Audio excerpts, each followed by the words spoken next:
What's the story, Morning Glory? What is the word, Hummingbird? Thank you so much for clicking on my channel and for joining me for this review of 90 Day Fiancé The Other Way, Season 5, Episode 4, Mad About What You Said. So let's start off with Kimberly and TJ. So Kimberly and TJ are having this explosive fight because, according to TJ, she did not seem appreciative of this apartment that he built for her. And I think he said it took him 2 months to build this apartment.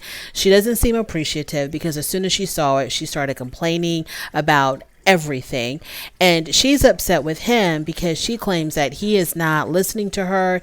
He's very dismissive of the things that she wants, the things that she expressed, how she wanted the apartment to look, and that he's just basically disregarding her wants, her needs.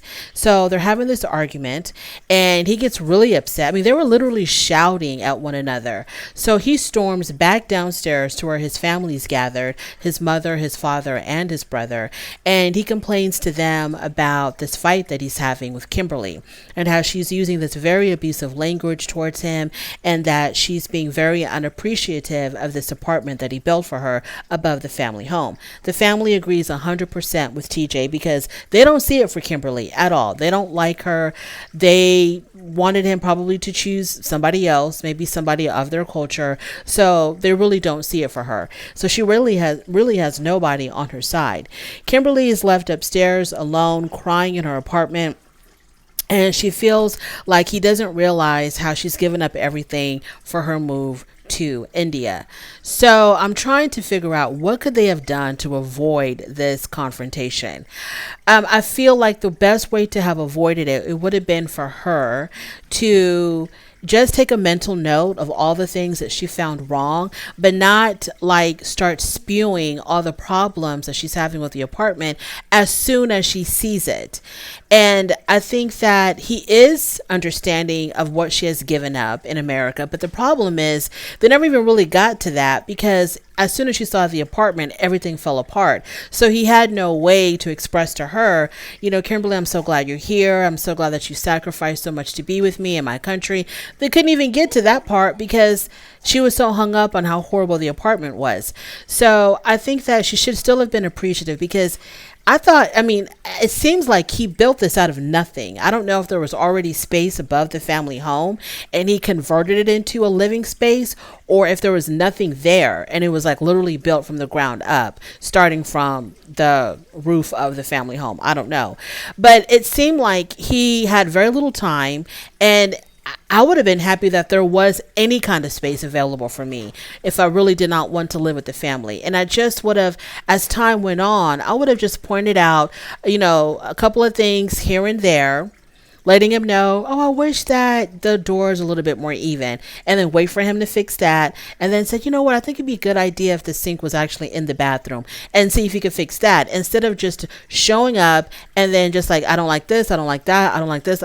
Yeah, so I think if she would have been a little bit more appreciative as soon as she had seen the apartment, maybe would have avoided this huge confrontation. So the next day, Kimberly tells us that TJ had invited her the night before. He had invited her to come sleep with him and his brother and his mom in the same bed. Now, I understand this whole family living type of thing, where the family lives together. I didn't understand everybody sleeping in the same bed. I didn't get that. So needless to say, she declined that. She wanted to stay upstairs. But the next morning, she discovers that there's some plumbing issues. The toilet doesn't flush. The water doesn't run continuously. So she's already in a foul mood. So she believes that her vision of the apartment was ignored. I don't think it was ignored. I think he did the best he could with the money that he had and the time that he had and with the labor that he had. I think he did the best he could. It's something, she has her own bathroom. It's something, it might not be the Taj Mahal, but at least it's something. So TJ comes upstairs and he just wants to start over. He wants to do a reset on their relationship. He wants to forget about the prior day's argument and let's just do a really big do-over. Well, she's still upset because the first thing she asks him, now he comes upstairs in a good mood. He's in a good mood. He greets her, says good morning. I think he even gave her a kiss, and he's like, how are you? And she says, you still want to get married? And he was like, yeah, of course. And it's like, well, we have some issues then. We need to resolve some things. So here we go again, round two. So she wants them to talk about what happened the night before. She starts off by saying that she is appreciative of the space, but she feels like with a lot of the things that she asked for, she was completely ignored. So TJ, he's hung up on. So he's like, okay, if you want to be hung up on the apartment, I'm going to be hung up on your abusive language towards me. And he is very upset that she would call him a DICK. He was like, how dare you use that language with me? It was very disrespectful. Women don't talk that way to men. And so then she said something like, are you, I forgot the word that she used, something about gender, like her being a woman and using that language. Are you trying to say something about, how my gender can't talk freely? She said something to that effect. I forgot exactly what she said. So he says that it may not be a bad word for her, because she talks about how, she cusses. She likes to cuss. She's been cussing since she came out of the womb, and that's just how she talks. And he says, you know what? It may not be a bad word to you, but it's a very offensive word to me. And I don't see why she has to. And she continuously kept saying it. Oh, you don't want me to use the word this? You don't want me to use the word blah, blah, blah. I can't say blah, blah, blah. I love saying blah, blah, blah. I want to say blah, blah, blah all day. And I'm thinking to myself, is that really, do you really, really, really want to continue with, how hurt he is or how offended he is by this word, and you really want to prove your point by saying, I have the right to say this and I have the right to call you this because it's a word that I like to. I felt like she should have just apologized. You know what? I'm sorry. I'm sorry that word is so offensive. I'm sorry that it hurt your feelings. I do apologize. And then just not use it anymore. But of course, both her and TJ are extremely stubborn, and they have to have the last word, and they have to win the argument. And if that's how it's going to be, then your marriage is doomed to fail. It is doomed to fail. Someone always has to be the bigger person and just want to have peace more than wanting to be proven right. So she says that she cusses. She's going to continue to cuss. And she wants him to acknowledge that the way he talked to her yesterday was hurtful and to listen to what she wants. And so she's basically, I saw this as her throwing a temper tantrum. She's like, you're not listening to me. Just listen to me. Just acknowledge that what you said hurt me. And it was like she was like losing control. She was so emotional, so erratic, with her little fists pumping up and down. She literally looked like a 2-year-old who couldn't get, ice cream for dinner. And I was just like appalled by her behavior. It was just too theatrical for me. It was way too theatrical. Now, TJ also, he needs to tone it down a bit as well. So it ends with him storming out of the room, and she's just left crying in her little apartment. So she hasn't left that apartment in 2 days. I don't know where this is going, but it's not heading in the right direction at all. And when they show us a little clip of next week's episode where she's getting into it with his brother, I'm like, girl, aren't you tired of arguing by now? Moving on to Julio and Kirsten. So they're on their way to meet Julio's extended family. And on their way there, he tells Kirsten, I need you to be a little bit more animated. I want you to be a little bit more talkative when you're around my family because, my family, they have a really big personality. They're loud, they're boisterous, and I want you to, match their energy. And she's like, that's just not how I am. I'm not going to be like that. That's just not who I am. So she says in her confessional that she felt a little bit offended that he wanted her to change who she was. And I totally agreed with her. She's meek, she's mild, she's soft-spoken. I'm pretty sure, Julio, you found this attractive in her at one point. So just let her be who she is. So they get to the gathering. Everybody's playing dominoes. His mother is there as well. And then he tells his family that he's going to be moving to the Netherlands in 3 months. Obviously, the family is shocked. Nobody knew. They were completely blindsided by this.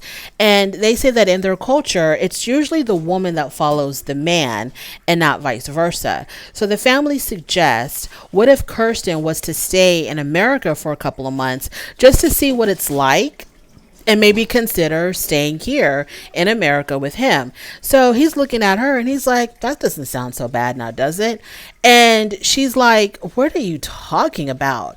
That wasn't our plan at all. Our plan was for us to go back to the Netherlands. Like, what are you saying to me right now? So she tells the family it wasn't my idea to move to the Netherlands. That was his idea to move to the Netherlands. And I don't like how he doesn't stand up for her and doesn't back her up, and his family probably think that she's the one that's convincing him to do all this stuff because he's so secretive and he's such a liar. And I know they don't want to believe the worst in their son and their nephew. So they probably are thinking, this Dutch girl is probably the one that's forcing him to move and leave his family behind. Hold on. Oh, excuse me. They're forcing him to move and leave his family behind. It's because of her that he's leaving. And he doesn't stand up for her. He doesn't vouch for her and say, you know what? Yes, I was the one that was planning on moving to the Netherlands. It was my idea. I've always wanted to leave New York. I've never wanted to have a family here in America. I've always imagined having my family somewhere else. But he says none of that. So Kirsten says, so she tells him that it was his idea to move to the Netherlands and she wants him to defend her more, but it seems like he's so afraid of his family's reaction that he'd rather just, throw her under the bus and let her take the fall. So the next time that we see Kirsten and Julio, they're on their way to a Halloween party. And so far, the trip has not been that great. It has not been that great for Kirsten. They broke his mother's heart. They completely blindsided his family. And now they're on their way to blindside his friends. So and it really surprises her that Julio hasn't really told his family a lot about her or their relationship or how deep they're into it with one another. So they finally arrive at the party. They sit down to talk to his best friend. And their friend was a very negative Nancy. The friend was like, are y'all really ready for this? What are y'all going to do if y'all fight? Y'all are going to be stuck together. Are y'all sure that y'all want to move in together? What if y'all just live separately for a while? I was like, why can't you just support your friend and what the hell he's doing? Or maybe he can't support it because he doesn't know what the hell Julio's doing because Julio doesn't tell anybody anything. And so whatever he was saying about, do y'all really need to move in together so quickly? What if y'all just kind of, lived separately and then dated for a while and then figured out? So Julio was like, you know what? That's a good idea. Just like the way he was with his family when the family suggested that Kirsten stay in America a little bit longer just to see if she likes it here. So here we go again. He's like, oh, that's a good idea. So he turns to her and he's like, what do you think? And so once again, she's like, what? No, that's not the plan, Julio. Where is my boyfriend? Who is this person with these wackadoodle ideas? So the friend suggests, so Julio, he likes the idea of them living apart for a while and not moving in together so quickly. So Kirsten is really confused and she feels blindsided now. And so Julio makes it seem like that their arguments are so bad that it's probably going to be a good idea if they do live separately. It's going to be healthier for them to live separately. And she's like, we argue like any other couple. Our arguments are not that bad. We argue about me picking up after myself, and that's the extent of it. So Kirsten thinks that he's just using this as an excuse to set their relationship back a couple of steps. He's not ready to go, full throttle into commitment land. So her whole entire mood has completely changed. He tries to put his hand on her knee and she's like, don't touch me. So then they go outside to have a private conversation and she wants to know, where's all this coming from since you have never mentioned any of this to me before?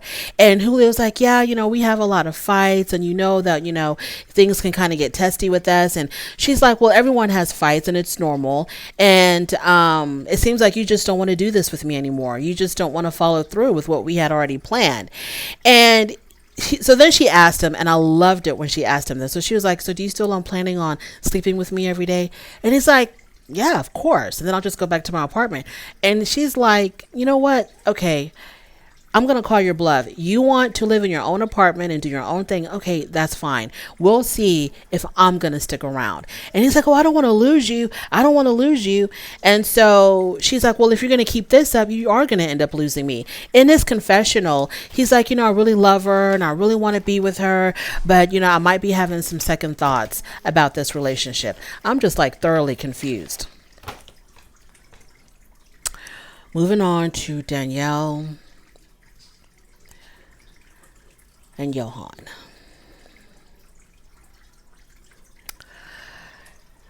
Oh, God. I'm going to have to put them in the same category as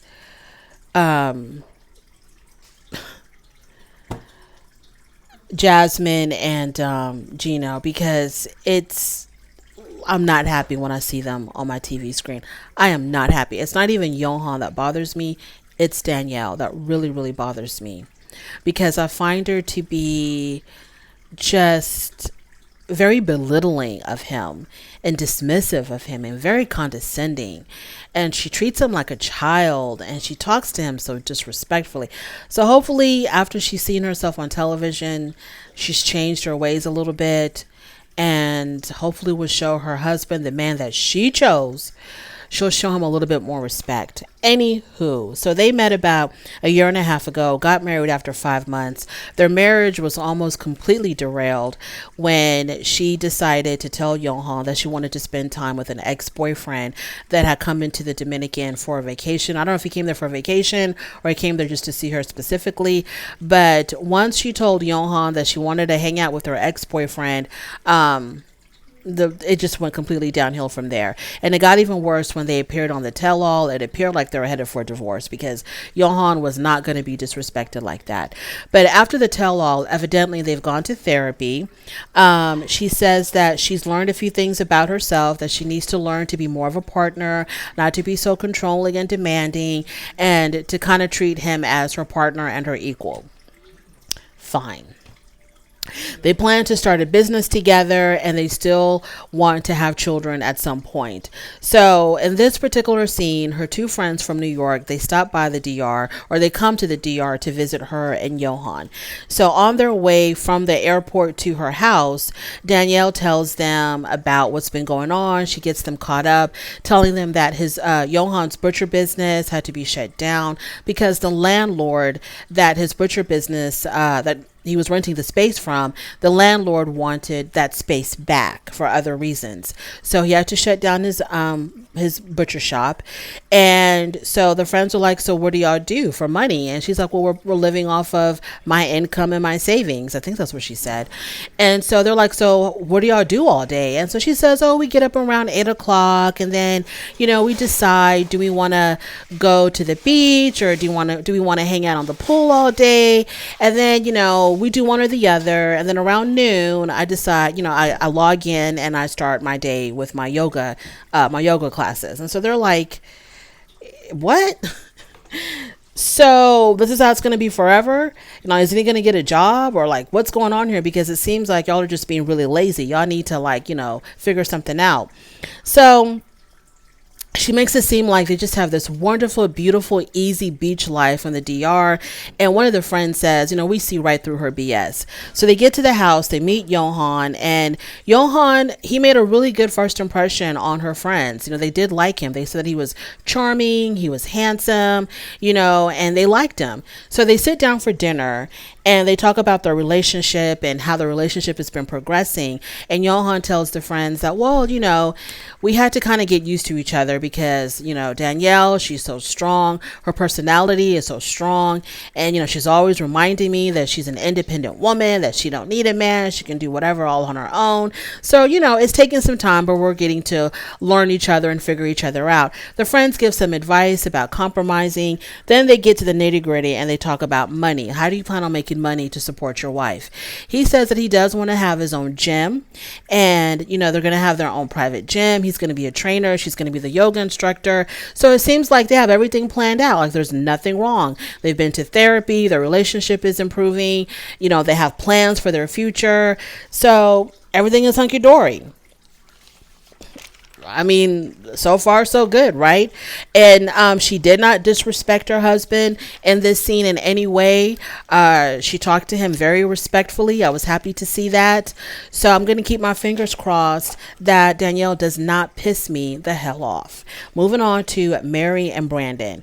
So Brandon has just arrived in the Philippines, and of course, you know, they disobeyed the grandparents when they first met at the airport. They hugged and kissed, so they weren't supposed to do that. So when they get to the grandparents, well, it's not even the grandparents' house. We find out later this is actually Mary's house, and the grandparents were not even supposed to be living there, but their home got destroyed by a typhoon. I wonder if it's the same typhoon that destroyed Sheila's house in 90 Day Fiance before the 90 days. I wonder if it's the same house, the same typhoon that messed up her family home. I'm just asking. So they get to the house, and the grandparents, you know, they meet Brandon. Hello, blah, blah, blah. And the first thing the grandfather asked is, so what did y'all do when y'all first met? And Brandon lied and said, oh, you know, we greeted each other. There was no hugging, no kissing, none of that. And so I guess the grandparents were pleased, and Mary was definitely pleased that he didn't tell the grandparents exactly what went down. And the brother also knew to keep his mouth shut. So despite all of these rules and regulations about the do's and the don'ts, Brandon is like, I don't give a damn about none of that. I've been waiting 2 years for this girl. I'm going to need some adult time later on. So Mary shows them around the house. There's some indoor plumbing. There's an indoor toilet. So that's good. But there's a lot of bugs in this house because it's out there kind of like in the middle of nowhere with a lot of vegetation around them, trees and bushes and shrubs and stuff. And so the bugs were out in full force. Okay. There were roaches. There were crickets. There were spiders. There were lizards crawling around. I could not do it, y'all. When I saw that gecko, nope, I can't do it. And when I heard the gecko, can't do it, I got to get me a hotel. I don't care how many miles I have to go. I'd be willing to even walk. I can't do it. I cannot do it. I can't do it. And it's not like the house is dirty or filthy. It's just that they're out there in the middle of nature. So he doesn't mind the bugs on that. He's like, okay, that's fine. So the food is brought out. It looked delicious. They had, what do they say? Filipino fried chicken and the noodles. Everything looks so good. So he had a couple of bites here and there, but he was really too tired to eat. So then after that, he says that he really wants to go to bed. So Mary told him that in order for them to sleep in the same room, Brandon has to ask the grandfather permission if he can share a room with Mary. So he asked the grandfather grants the permission for them to share a room for the night.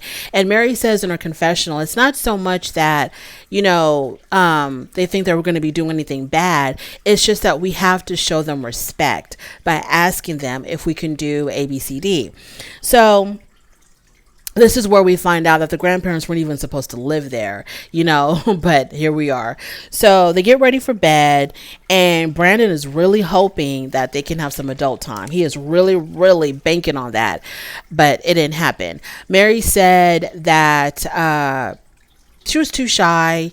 You know, I'm really shy and I'm not ready. And I know this is a completely different girl from the girl that he was sexting and doing all kinds of stuff on the camera with when they were trying to be intimate, you know, remotely. I'm pretty sure this is a completely different girl from that. And Brandon is kind of confused. He keeps it cute. He keeps it respectful. He's not going to call her out like, but girl, you know, just last week you were busting it wide open for me on the damn camera. And now you're talking about how you're so shy. He kept it cute. He didn't call her out, but I'm pretty sure in his mind he's like, what the huh?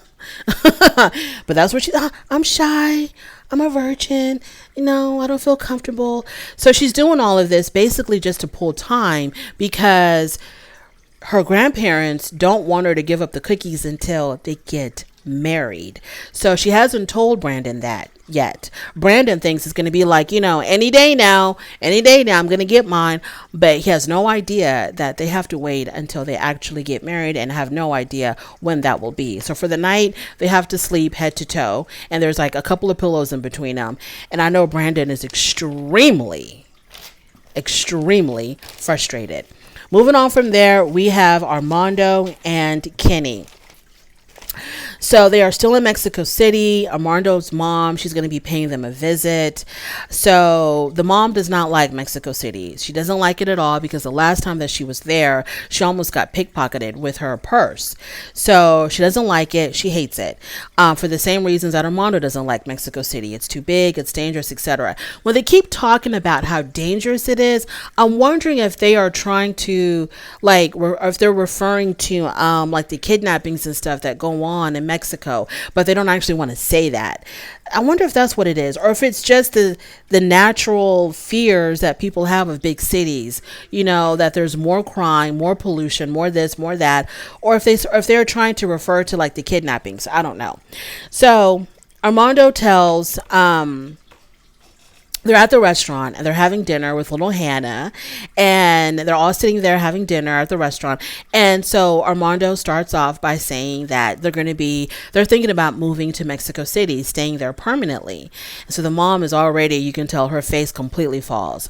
And I kind of felt like, no, he didn't throw Kenny under the bus. He was just being honest because Kenny is insisting on living there. So he tells his mom, it's not really my choice, but, this is what Kenny wants. He really wants to live in Mexico City. So the mom begins to break down. She's crying. So the mom questions why Armando is always willing to follow Kenny further and further away from his family. The mom says that he must not care about her feelings at all when he's making these decisions. Armando says that he moved away the first time. This was way before Kenny showed up. He says the first time he moved away from his family was because he didn't feel accepted or supported by his family. They didn't accept him for his sexuality. And when the mother of his child, when Hannah's mother passed away, he felt like he got no support from them at all. And that's the reason why he left. Well, the mom says that they didn't know how to feel about him coming out of the closet because of the culture, the religion. They didn't know exactly how to react with that. And so Kenny says in the confessional that, this is not about her. What we need to do for our family and our lives has got nothing to do with her. We're not trying to hurt her. We're not trying to attack her, but she's taking this as a personal attack on her. So Kenny says that the mom puts a lot of guilt on Armando. She controls her son by making him feel guilty. So he feels really hesitant about making certain decisions. And he had told Kenny previously that it's not the way it is here. It's not like the way it is in America. Like, you turn 18 and you're on your own and you're adult and you make your own decisions and to hell with what your parents think. It's not like that here. Here, we are driven by what our families want from us. We live for our family. We do things to make our parents happy. And it's the same like this and probably the majority of the world, where the children do things to make their parents happy. You do the kind of things that your parents find acceptable. And that is just how it is. So he is walking Armando's walking a very fine line where he wants to make his husband happy, but he doesn't want to crush his mother either. So he's like trying to figure out what to do. So Armando tells his mom that he'll take her feelings into consideration. Now, I was proud of Armando because he did let his mother know how he felt when the family did not accept him for coming out. He was like, it was a really tough time for him. And he expressed all of that to his mother. But then at the end, he says, what, I'll take your feelings into consideration, but I also have to respect what my husband wants as well. So I'm like, poor Armando, honey. I could not be in his situation like that. I really couldn't.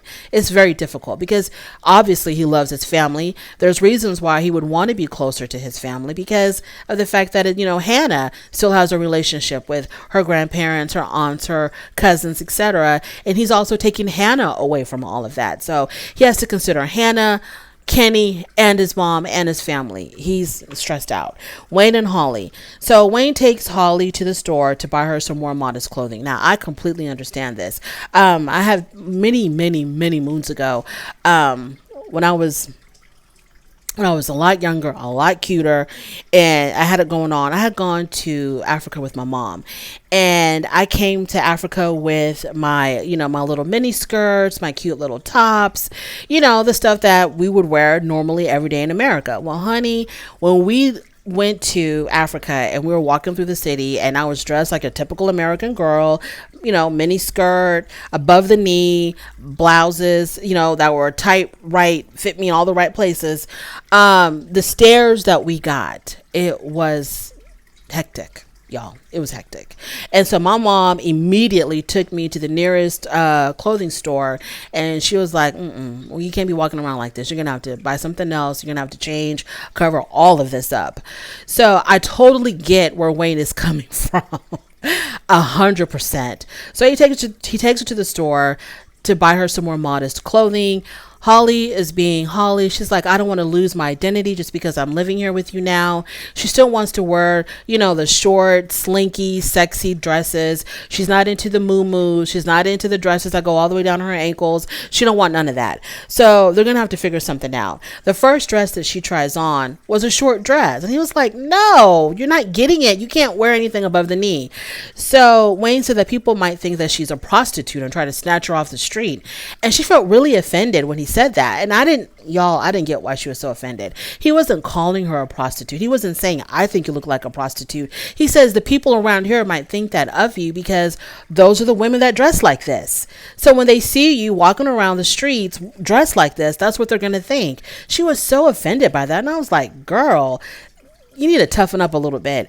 So she starts crying and boo-hooing. She needs to go hide in the dressing room with her mom. I can't believe he called me a prostitute. He did not call you a prostitute. He said people will think that that's what you are. I saw nothing wrong with what he said. Honey, when in Rome, do as the Romans. You're going to have to adapt. Okay, girl, if you want to live inside, you're going to have to adapt. Because I'm pretty sure that once she realizes how people are staring at her, she's not going to like it. She's going to feel really uncomfortable. I don't know. Maybe she won't care. But girl, you're going to have to adapt. You can't go to another country and think that